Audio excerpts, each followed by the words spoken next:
आपके गुरु जी के पिताजी ने भी टीका लिखी है, उसी पुस्तक को अभी मंगाया जाए। अगर उसमें राधा शब्द हो, मैं मुंह नहीं दिखाऊंगा कभी। ऐसा हो ही नहीं सकता, अर्थ का अनर्थ।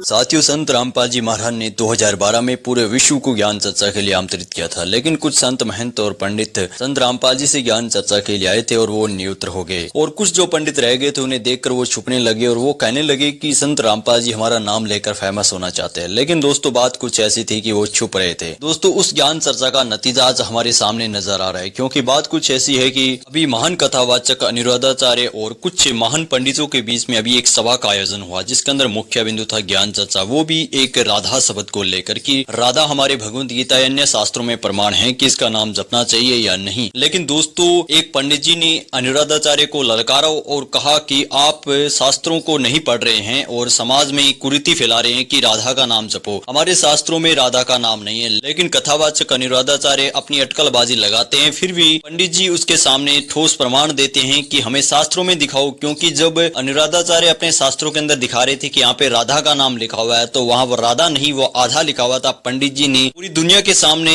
अनिरुद्धाचार्य को कहा कि आप शब्दों का सही पढ़ना सीख ले पहले, फिर ज्ञान चर्चा करें या फिर समाज में शिक्षा फैलाएं। जी दोस्तों, ये वीडियो देखिए और जानिए कि संत रामपाल जी महाराज का ज्ञान कैसे शिखर पर आएगा। जब तक ये पंडित लोग ही संत रामपाल जी महाराज के ज्ञान को इस तरह नहीं फैलाएंगे कि शास्त्रों के अंदर क्या मंत्र है, क्या विधि है भगवान की जपने की, तो तभी संत रामपाल जी का ज्ञान शिखर पर चढ़ेगा। इसका प्रमाण आपके सामने है, देखिए दोस्तों वीडियो। विश्वनाथ चक्रवर्ती बता दे, अनुचार प्रकाश का बता दे, चूड़िकाकार बता दे, और छोड़िए उन बातों को। आपके गुरु जी के पिताजी ने भी टीका लिखी है, उसी पुस्तक को अभी मंगाया जाए। अगर उसमें राधा शब्द हो, मैं मुंह नहीं दिखाऊंगा कभी। ऐसा हो ही नहीं सकता, अर्थ का अनर्थ। हाँ? नहीं, हमको कष्ट यह है कि हमको बोलना पड़ा बीच में, क्योंकि अगर अनिरुद्धाचार्य की जगह ये बात और कोई बोलता तो मैं कतई नहीं बोलता। देखिए, अनिरुद्धाचार्य जी इस समय टीवी पर छाए हुए हैं, लाखों लोग इनको सुन रहे हैं, तो ये तो यही समझेंगे ना कि अनिरुद्धाचार्य बोल रहे हैं। इसलिए आपके द्वारा कोई अपशब्द नहीं निकलना चाहिए। मैं आपसे वंदन करता हूं, कभी कोई अनर्थ करना हो तो विचार करके करिए। मैं और कोई बात नहीं, सबको क्षमा मांगता हूं। भागवत जी के 8वें स्कंद के 10वें अध्याय में लोग कहते हैं भागवत जी में राधा का नाम नहीं है, राधा का नाम नहीं है। ये लोग गलत कहते हैं, जो भी कहता है गलत कहते हैं। लिखा हुआ है, मैं आपको श्लोक दिखा रहा हूं। भागवत जी के 8वें स्कंद के 10वें अध्याय में श्लोक नंबर 40 है, लिखा है उद्यतायुध दौरदंडई राधावंतो भटान मृधे। राधावंतो लिखा, स्पष्ट लिखा गुरुजी। ऐसा है, नाश मत करिए। आधावंत है, आधावंत में दौड़ते हुए या संधि हो गई है गुरुजी। नहीं नहीं, ये गलत बात आप जो है उच्चता उठाई आयुधों को लेकर के आधावंत। गुरुजी गुरुजी गुरुजी गुरुजी गुरुजी, हम तो आपकी दास हैं। मत कीजिए ना। हमारे गुरुजी कहते हैं ना ना गुरुजी, इसका अर्थ तो सुन लीजिए, इसका अर्थ तो सुन लीजिए।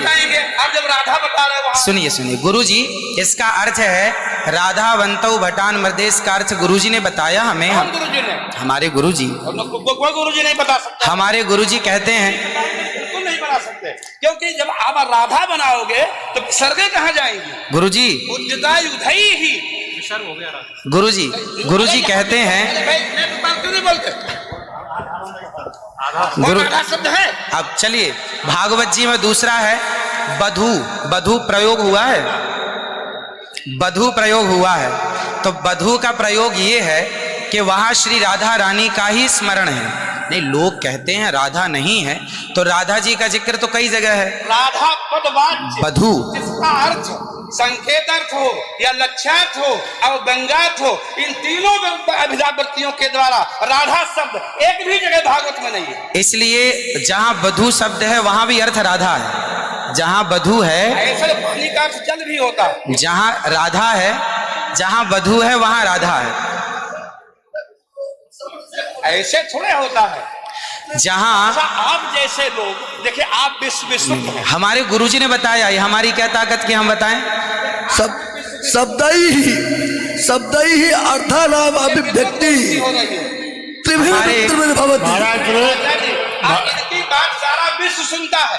महाराज श्री गलती से बोले हमारी बात 20 आदमी सुनते हैं। महाराज जी जी सुनता है सारा विश्व। त्रिपाठी जी महाराज आचार्य जी आपके चरणारविंद में मेरा निवेदन है कि अरे आप हटिए सामने से। आचार्य जी आप हटिए भैया। अरे नहीं लेकिन ऐसा श्रीधर। आप विश्व को सुनाते हैं इसलिए कह रहा हूँ। श्रीधर जी नहीं तो गलत सुना रहे हैं। इन्हें हटाओ। कौन है? कोई गुरु नहीं बता सकता यार। चलो गुरुजन का हम चलते हैं राज्य के। अगर गिरिराज जी का बता दें। आचार्य जी श्रीधर गुरुजी ने कहा है कि यहाँ जो राक्षस हैं वो राधा रानी का स्मरण करके, जो राक्षस हैं राधा रानी का स्मरण करके और युद्ध करने चले। जो राक्षस हैं भटान मर्धे जो है, गुरुजी ने बताया कि जो राक्षस लोग हैं वो किसका स्मरण करके युद्ध करने चले? श्री राधा रानी का। ब्रह्म वैवर्त पुराण के अनुसार राधा ही मूल आधार है। यहां तक कि राम में भी राधा छिपा हुआ। आप राम का अर्थ समझिए, राम मतलब राधा, माँ मतलब माधव, दोनों का एक अक्ष है तो राम हो गए। ये बातें स्वीकार है लेकिन और जैसे वधू, जैसे आपने कहा कि राधा जी भगवान श्री कृष्ण ने अपने कहा आओ मेरे कंधे पर बैठ जाओ, तो किसको, कौन है वहां पर? राधा जी हैं। राधा जी हैं तो हैं, लेकिन वहां वधू है।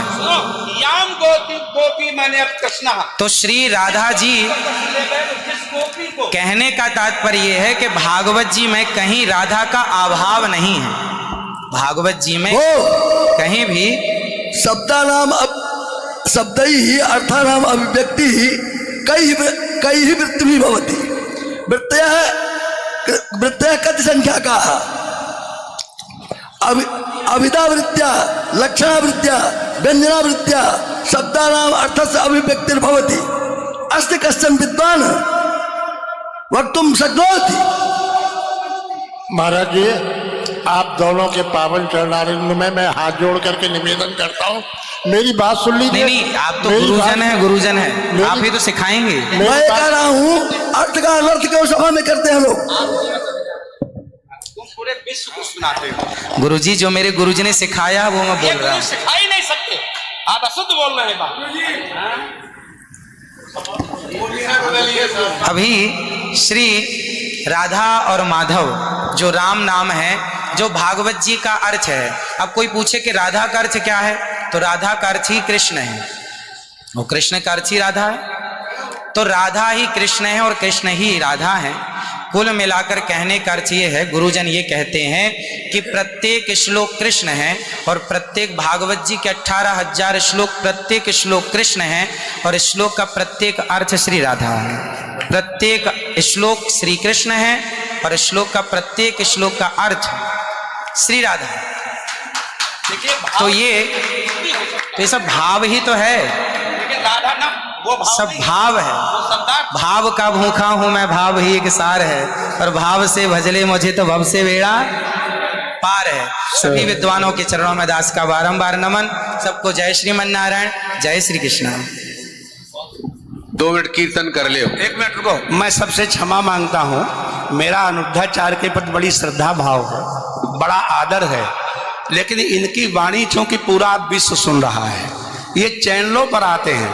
भाव जगत में हम कुछ भी कहें, लेकिन जब हम ये कहते हैं ये शब्द में लिखा है, तो वहां पर शब्द और अर्थ का संयोग, क्योंकि गिरा अर्थ जल शब्द बोध्यो व्यनक्ति अर्था शब्दोप्यर्थांतराश्रय एकत्व व्यंजकत्वे तद अन्य से सहकारिता।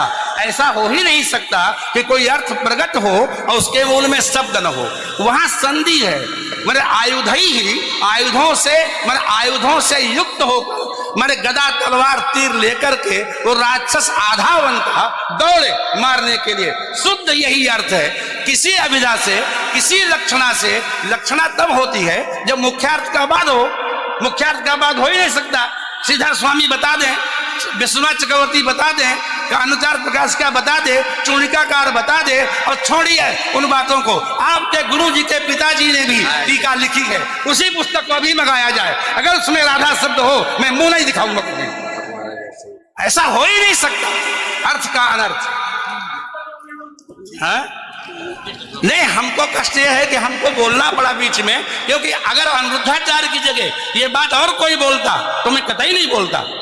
देखिए, अनिरुद्धाचार्य जी इस समय टीवी पर छाए हुए हैं, लाखों लोग इनको सुन रहे हैं, तो ये तो यही समझेंगे ना कि अनिरुद्धाचार्य बोल रहे हैं।